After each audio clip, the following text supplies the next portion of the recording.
saya Ibu Syakwa ya. Oke. Sebelum kita masuk ke materi dan saya menjelaskan layanan informasi, ada baiknya kita berdoa sesuai kepercayaan kita masing-masing. Berdoa mulai. Ini selesai. Oke. Nah, di sini saya akan memberikan layanan informasi. Jadi yang tahu nggak sih apa itu layanan informasi? Sudah tahu layanan yang memberikan informasi, Bu. Ya, betul. Jadi layanan informasi itu adalah layanan yang memberikan informasi. Oke. Nah, pada layanan informasi ini saya akan memberikan tema yaitu ayo berpikir kreatif. Di sini ada yang tahu nggak apa itu berpikir kreatif?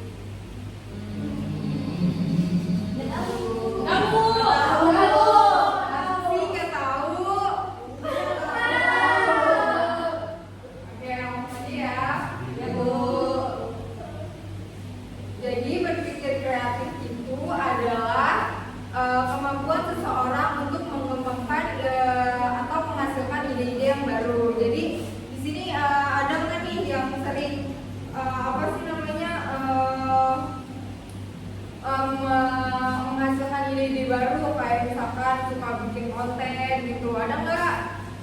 Ada.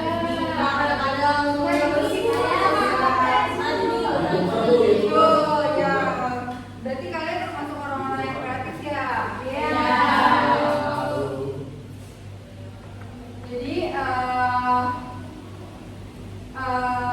berpikir kreatif itu adalah kemampuan yang membuat kita mampu melihat berbagai kemungkinan dan menciptakan ide-ide yang baru dan unik.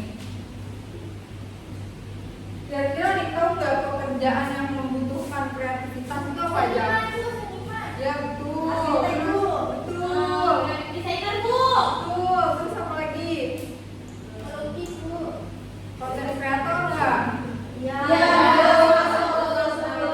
Mereka membutuhkan kreativitas. Kalau nggak kreatif, mungkin konten-kontennya nggak bakal ditonton orang banyak nggak sih? Ya, betul. Jadi di sini saya akan menjelaskan tentang fleksibilitas. Jadi dalam berpikir kreatif itu ada yang namanya fleksibilitas. Jadi fleksibilitas itu kemampuan untuk dengan mudah beradaptasi atau berpindah-pindah di berbagai ide. Jadi kalian tuh nggak monoton di satu pola pikir aja gitu. Jadi kalian kalian bisa mencoba hal-hal yang baru gitu, menemukan hal-hal yang baru gitu. Terus kemudian ada originalitas. Originalitas itu kemampuan kalian menghasilkan ide-ide yang karyanya tuh yang kayak benar-benar baru gitu, kayak benar-benar unik dan belum pernah ada sebelumnya. Kemudian ada kelancaran. Jadi kelancaran dalam berpikir kreativitas itu adalah menghasilkan ide-ide dalam waktu singkat tanpa ada hambatan. Jadi kayak misalkan kalian tuh jadi cepat gitu loh dalam menemukan ide baru. Kemudian ada elaborasi, yaitu kemampuan untuk mengembangkan dan memperluas ide-ide yang sudah ada. Jadi ide-ide yang sudah ada tuh kalian kembangkan dan kalian perluas lagi. Kemudian ada sensitivitas terhadap masalah. Jadi biasanya tuh orang-orang yang punya kreativitas itu lebih peka dan lebih sensitif terhadap masalah yang dia hadapi. Nah, di sini juga ada manfaat berpikir kreatif. Jadi manfaatnya itu adalah memudahkan pemecahan masalah. Jadi saat kalian kayak kehabisan masakan nih, kalian lagi masak rendang, terus kalian kehabisan santan di instan.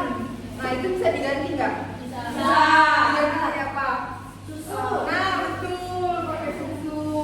Jadi kita tetap bisa bikin rendang, walaupun santannya nggak ada. Nah, itu kan juga pakai susu kan jadi lebih sehat juga nggak sih? Iya. Terus yang kedua ada meningkatkan rasa percaya diri. Jadi kalau kalian menghasilkan karya baru yang kalian ciptakan dan banyak disukai orang, itu kalian akan bisa meningkatkan rasa percaya diri kalian belajar nggak? Iya. Bisa. Ya. Terus yang kemudian ada menumbuhkan semangat belajar. Jadi proses belajar itu jadi lebih menarik dan menyenangkan. Ketika kalian bosan nih menghafal, nah kalian bisa bikin metode belajar kalian bisa kayak bikin mind mapping dan sebagainya. Terus meningkatkan prestasi belajar. Nah, meningkatkan prestasi belajar itu maksudnya kayak misalkan di kelas ini saya memberikan poin-poin kepada siswa-siswa yang aktif. Nah, itu bisa meningkatkan prestasi belajar kalian kan? Ya, bentar dulu. Nah, di sini juga ada hambatan nih. Pernah nggak sih kalian ngerasa ide kalian di kepala itu sulit keluar? Betul. Ya, pasti kan? Kadang sulit banget. Nah itu termasuk contoh hambatannya. Jadi yang pertama itu metode pembelajaran yang membosankan. Terus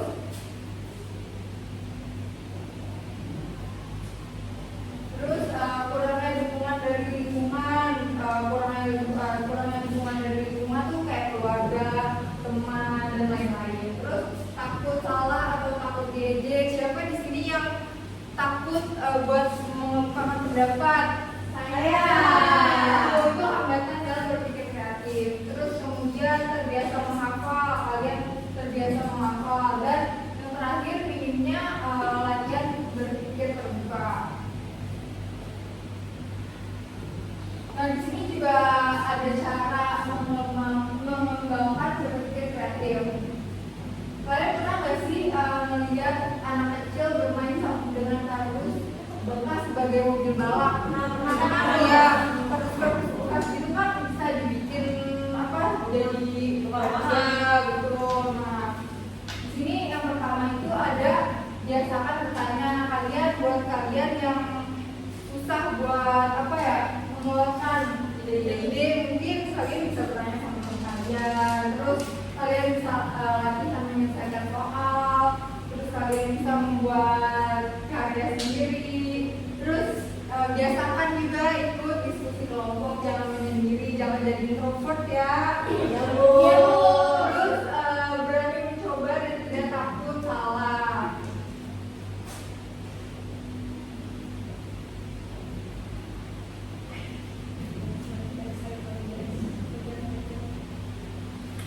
Oke. Tadi saya punya lembar LKS yang kalian isi, yang kalian harus isi. Nanti kalian isi sesuai tema yang sudah saya berikan. Tolong isi ya. Ibu.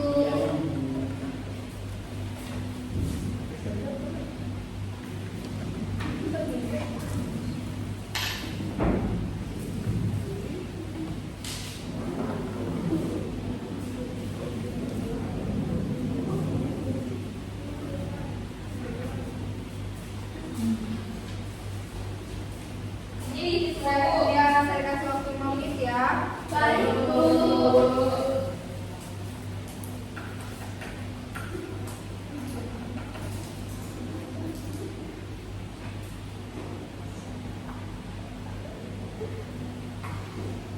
Udah, Bu. Oke, baik, saya simpulkan ya. Terima kasih ya. Terima kasih, Bu.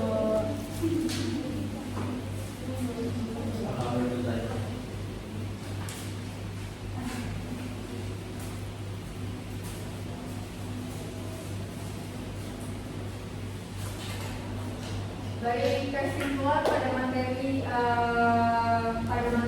yang saya berikan hari ini adalah berpikir kreatif membantu kita menemukan solusi, menciptakan ide baru, dan membuat proses belajar menjadi lebih menyenangkan. Namun kemampuan ini tidak muncul begitu saja, jadi kita perlu terus melatihnya dengan bertanya, mencoba hal baru, dan tidak takut membuat kesalahan. Dengan membiasakan diri berpikir kreatif sejak sekarang, kita sudah mempersiapkan diri untuk menjadi generasi yang siap menghadapi tantangan masa depan dengan cara yang cerdas dan inovatif.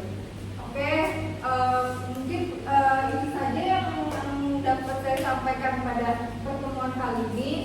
Sebelum saya akhiri, kita berdoa dulu ya sebelum kita pulang. Berdoa dimulai. Baik, terima kasih. Kurang lebihnya mohon maaf.